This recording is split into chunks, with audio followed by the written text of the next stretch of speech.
सुनो सुनो सुनो, क्या आप लोगों को ये बात पता चली कि भारतीय जनता पार्टी के सांसद पर डकैती का आरोप लगा है।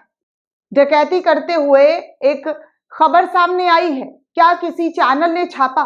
क्या किसी चैनल ने आपको बताया कि भारतीय जनता पार्टी के सांसद पर डकैती का मामला जो है वो दर्ज हुआ है?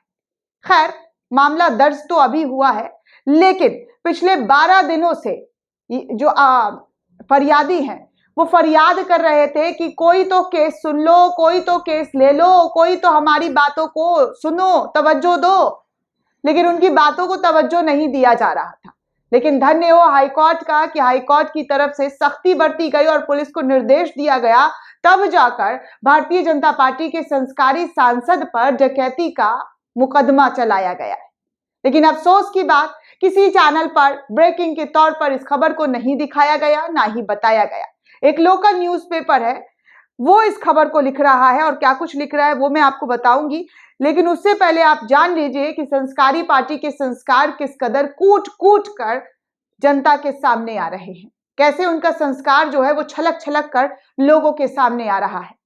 अब इसे संस्कार कहिएगा या क्या कहिएगा, इसका नाम आप खुद डिसाइड कीजिए, क्योंकि भारतीय जनता पार्टी के सांसद है भाई ये। और सांसद का इतना रौब रुतबा है कि इनके खिलाफ कोई केस ही नहीं पुलिस लिख रही थी, एफआईआर ही नहीं दर्ज कर रही थी। जो अमित शाह ऐतिहासिक कानून लेकर आए थे, उस कानून के तहत भी कम से कम फरियादी की फरियाद तो सुन लेनी चाहिए। लेकिन अफसोस की बात, ये सब कुछ कहाँ होता दिखता है। इतना आसान होता तो आज हर किसी को न्याय मिल जाता और बेटी तो खासकर सेफ होती। क्योंकि जिस तरीके से बेटी बचाओ बेटी का पढ़ाओ का नारा दिया गया था, वो सिर्फ कागजी बातों को लेकर जो है, कागजी चीजों पर ही रह गया है। स्टेटस लगाने के लिए अच्छा है, दिल को सुकून देने के लिए कि हाँ देखिए हमने महिलाओं के लिए कितना सोचते हैं, कितना बात करते हैं, कितना विचार करते हैं। 26 जनवरी में तो नारियों पर ही पूरा थीम रख दिया था। खैर, ये नारियों की तो बात है नहीं, ये बीजेपी सांसद की बात है। तो बीजेपी सांसद को लेकर देखिए, हमारा संकल्प विकसित भारत करके कोई न्यूज एजेंसी है, वो इसको लिखता है कि हाईकोर्ट की सख्ती पर 12 दिन बाद भाजपा सांसद पर डकैती का केस हुआ है।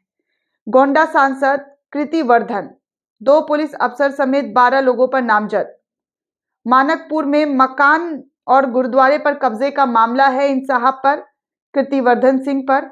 और ये लोग जो है गोंडा में किस तरीके से जो है ये पूरा हथिया कर बैठे हुए थे और फरियादी फरियाद कर रहा था, तब जाकर हाईकोर्ट ने सख्ती दिखाई है, पुलिस को फटकार लगाई है, तब इन पर जो है एफआईआर दर्ज हुआ है। हाईकोर्ट की सख्ती के बाद स्थानीय भाजपा सांसद कीर्ति वर्धन सिंह और 2 पुलिस निरीक्षक समेत 12 लोगों के खिलाफ मंगलवार देर रात मनकापुर कोतवाली थाने में डकैती और अन्य संगीन आरोपों के तहत केस दर्ज कर लिया गया है। गुरुद्वारे पर कब्जा, मारपीट और लूट के मामले में 18 जनवरी को गोंडा में एमपी एमएलए कोर्ट ने केस दर्ज करने का आदेश दिया था, लेकिन पुलिस चुप्पी साधे बैठी हुई थी। सरकार है भैया, पुलिस कैसे, पुलिस के तो हाथ बंधे रहते हैं, जब तक ऊपर से ऑर्डर नहीं आएगा वो कहाँ कुछ करती है। तो मनमानी देख पीड़ित पक्ष ने हाईकोर्ट में दरवाजा खटखटाया, हाईकोर्ट से अपील की। इस पर हाईकोर्ट ने जो है निबंधक कार्यालय ने एसपी को मुकदमा दर्ज करने का आदेश दिया है। तब जाकर 12 दिन बाद एसपी ने अपनी जिम्मेदारी निभाई और हरकत में आते हुए इस पूरे मामले पर इलाहाबाद हाईकोर्ट की लखनऊ पीठ ने आरोपी को तत्कालीन कोतवाली सुधीर सिंह और अपराध निरीक्षक अरुण रॉय को जिला बदर कर दिया था। इन दोनों को भी नामजद किया गया है। पीड़ित गुरबचन कौर ने बताया कि मनकपुर में उनका जो मोहल्ला है, उस मोहल्ले में उनका घर था और गुरुद्वारा था, जिसको लेकर इन लोगों की तरफ से कब्जा कर लिया गया है। इसी खबर को शेयर करते हुए इतिहासकार है अशोक कुमार पांडे, वो लिखते हैं कि इस खबर पर कोई चर्चा नहीं होगी, गौर से पढ़िए, आरोप गुरुद्वारे पर भी कब्जे का है। सब चीज पर कब्जा।